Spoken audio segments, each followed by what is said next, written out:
माझ्याबद्दल बोलताना सांभाळून बोला. माझी शेवटची तुम्हाला विनंती आहे या ठिकाणी. मी कधीही कोणाला चिडत नाही, मी कधीही कोणाचं वाईट केलेलं नाही. काय शेवटी माझ्यावर पण संस्कार तुम्ही संस्कार तुला सांगायला लागतात. आम्ही प्रतितून लागतो. तुम्ही अशा गोष्टी बोलू नका.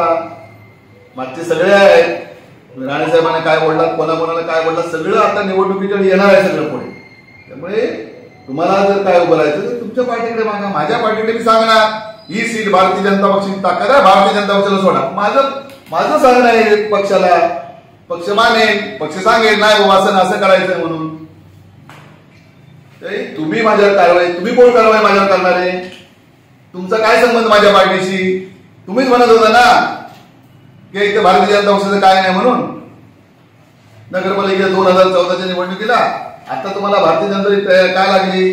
आणि माझं तुमच्या सगळ्यांच्या समोर माझं एक आव्हान आहे, त्यांना विनंती आहे की चल पक्षाचे हे बाजूला ठेवा, राहूया आमने सामने. माझ्या पक्षाने मला जर संधी दिली तर बघूया कोण पुढे जातो. आणि कार्यकर्ते कोणती भूमिका मांडू शकतात, निर्णय त्याचा महायुतीतले किंवा आमचे वरिष्ठ पदाधिकारी घेतील. आणि 100% याचा अर्थ असा आहे की निवडणुकीपुरताच आम्ही हा शब्द वापरत नाही, तर संघटन दृष्ट्या 100% म्हणजे आपली संघटना परिपूर्ण असायला पाहिजे. संघटनेचा प्रमुख म्हणून कार्यकर्त्यांची जी भूमिका राहील त्या भूमिकेला पाठिंबा देणं आणि ती भूमिका योग्य ठिकाणी मांडणं हे माझं काम आहे, समन्वयाचं काम आहे. तशी मी भूमिका मांडेन कार्यकर्त्यांची.